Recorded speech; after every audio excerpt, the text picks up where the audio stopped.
The 3 Chocolate Bears.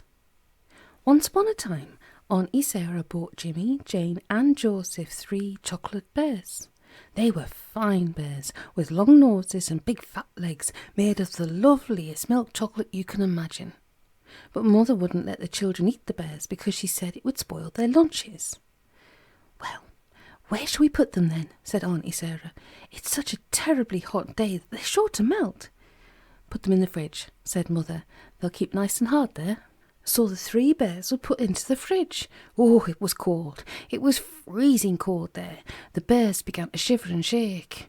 "I say, this is a horrible place to put us," said the bears. "They must think we're polar bears. We shall be lumps of ice soon." "I'm going to jump out of here as soon as anyone opens the door," said the biggest bear. "I can't stand it." He didn't have to wait very long. Mother came to get out the butter, and soon as she opened the fridge, out jumped all the 3 chocolate bears and ran down the kitchen as fast as they could. "Oh my goodness, what was that?" cried Mother in a fright. "Mice! It must be mice! Now how in the world did they get in there?" The 3 bears chuckled to hear themselves called mice. They ran to the boiler and sat down by it. But Spot the dog, who was lying asleep nearby, smelt them in his dream. He woke up and sniffed. When he saw the chocolate bears, he ran to them to eat them. In a terrible fright, they rushed out the kitchen door into the garden. They crept under the back gate and ran down the path.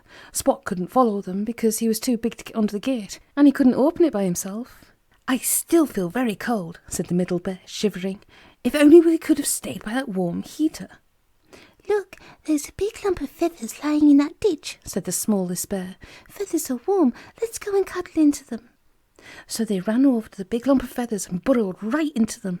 Oh, they were warm. The bears stopped shivering and began to feel happier. But oh my goodness, the lump of feathers was a sleeping hen. When she felt the chocolate bears burrowing into her feathers, she woke up and looked quite startled, and then suddenly stood up.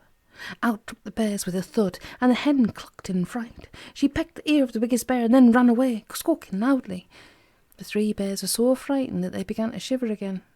"Oh, that was a narrow escape," they said. "Come on, let's find somewhere else." On they went, and soon came to what looked like a big pink wall.